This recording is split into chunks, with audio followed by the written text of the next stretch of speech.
तो आप देख रहे हैं राहुल भामरा ऑफिशियल चैनल। हरिहर राहुल जी, हरिहर, कैसे हैं आप? बहुत आनंद में। बहुत सारे भक्तों के मन में एक प्रश्न रहता है कि जो हमारे परम पूजनीय बाबा जी है, उनके मंदिर में, जो हमारे दरबार में उनकी प्राण प्रतिष्ठा हुई है, वो कैसे हुई है और किसने करी है? क्या बता के स्पष्ट करेंगे? हाँ, कई लोगों के मन में ये क्वेश्चन है कि जब वेदों में पंचदेव उपासना है, सिर्फ 5 देवी देवताओं के मंत्र हैं जिससे प्रतिष्ठा होती है, तो बाबा जी की मूर्ति की प्रतिष्ठा कैसे हो सकती है?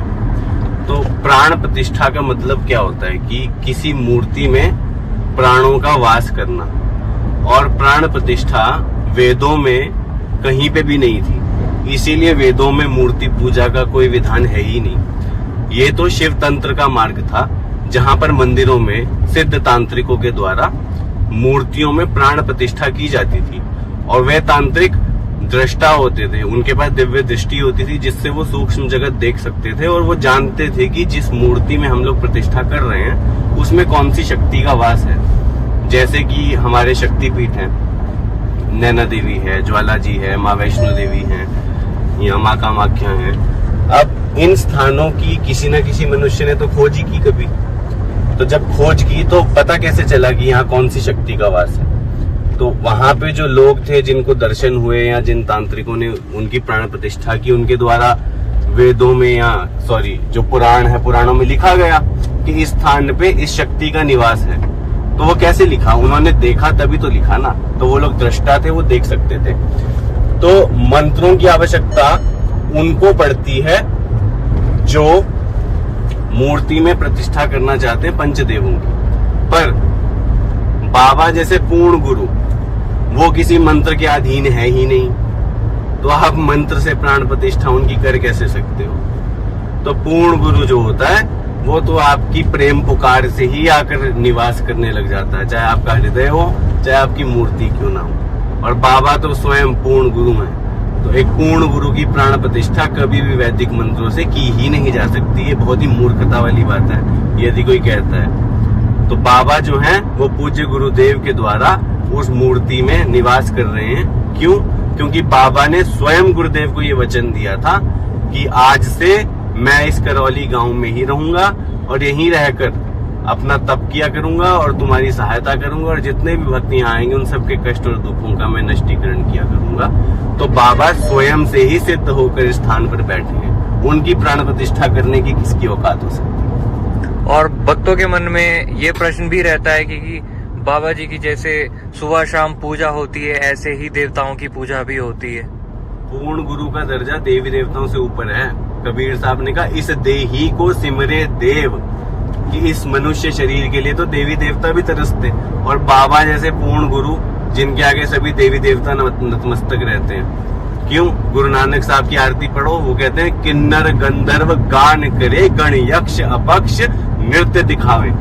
कि पूर्ण गुरु के आगे तो यक्ष किन्नर गंधर्व नृत्य करते हैं, देवी देवता उनके आगे प्रणाम करते, झुकते हैं। तो बाबा जैसे पूर्ण गुरु जो स्वयं परमात्मा हो चुके हैं, तो उनकी पूजा विधिवत होती है। तो इसमें समस्या क्या है? गुरु अर्जुन देव लिखते हैं, हर का सेवक सो हर जेहा, भेद न जानो मानस देहा।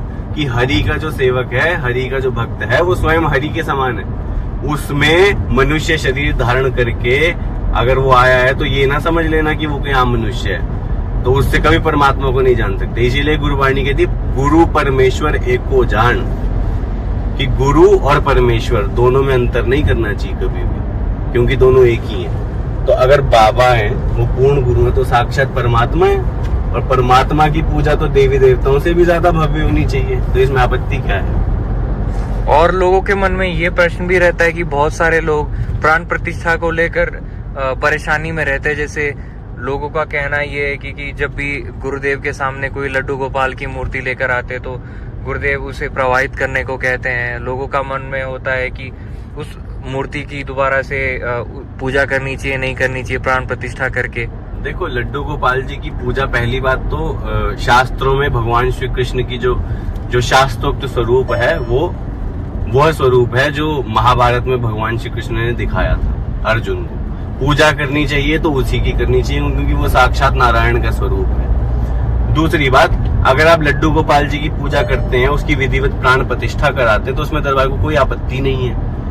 पर अगर आप कोई मूर्ति लेकर आए हो गुरुदेव के पास, जिस मूर्ति में पहले से किसी प्रेत का वास है, तो उस मूर्ति को विसर्जित कराने के लिए इसलिए कहा जाता है क्योंकि अगर आप उसकी विधिवत प्राण प्रतिष्ठा कर भी लोगे तो दरबार का जो स्मृति विज्ञान है उसके अनुसार आप दोबारा से उसी पुरानी स्मृति के साथ जुड़ोगे जैसे आप उसकी पहले पूजा किया करते थे, और उस स्मृति से आप फिर से उस नकारात्मक ऊर्जा के साथ जुड़ जाओगे और फिर से रोग और कष्ट से ग्रसित हो जाओगे। ये आपकी अपनी स्मृतियों से आपको बचाने के लिए कहा जाता है कि इसको प्रवाहित करके चाहे आप नई मूर्ति ले आइए और नई मूर्ति लेके उसकी प्राण प्रतिष्ठा कराइए और अपने घर में पूजा करिए, उसमें कोई आपत्ति नहीं है। और सिर्फ लड्डू गोपाल जी ही नहीं, सभी मूर्तियों को प्रवाहित करने के लिए कहा जाता है, चाहे वो शंकर जी की ही क्यों ना हो, चाहे वो माता पार्वती की, माता कामाख्या की मूर्ति ही क्यों ना हो, सभी मूर्तियों को प्रवाहित करने के लिए कहा जाता है कि सभी को प्रवाहित करके नई लेकर आए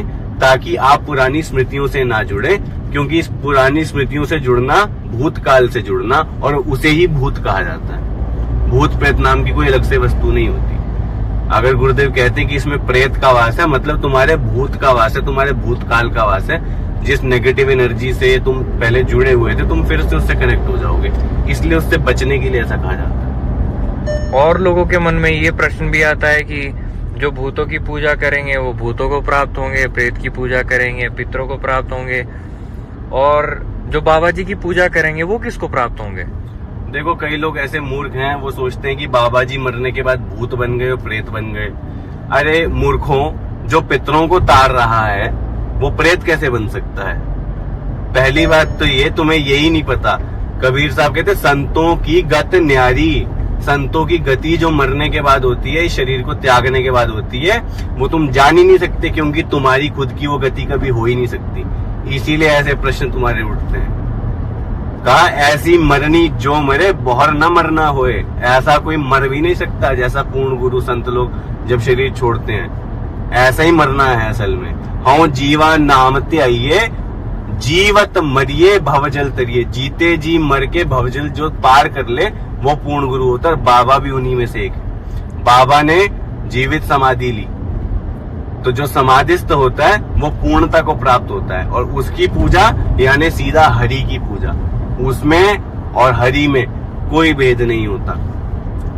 अगर आप इसको और डिटेल में जानना चाहते हो तो दरबार जिस तरह से बताता है, और सभी लोग जानते हैं जो स्पिरिचुअलिटी से जुड़े हैं, कि हर इंसान के अंदर 7 शरीर होते हैं, जिन्हें हम 7 चक्र कह सकते हैं। मतलब 6 चक्र जिनको हम कहते हैं, हमारे अंदर के 6 शरीर है, 7वां ये बाहर का शरीर है। स्थूल शरीर, ये शरीर नष्ट हो जाने के बाद अंदर सूक्ष्म शरीर बचा रह जाता है। जिसका बचा रह जाता है उसे हम भूत या प्रेत या पितृ कुछ भी कह देते हैं। परंतु जो पूर्ण गुरु होते हैं, जैसे गुरु नानक थे, महात्मा बुद्ध थे, इन लोगों की समाधि बनी, इनको दाह संस्कार नहीं किया गया। बाबा की भी समाधि बनी, दाह संस्कार नहीं किया गया, क्योंकि सनातन धर्म में दाह संस्कार उसका किया जाता है जो एक आम मनुष्य हो।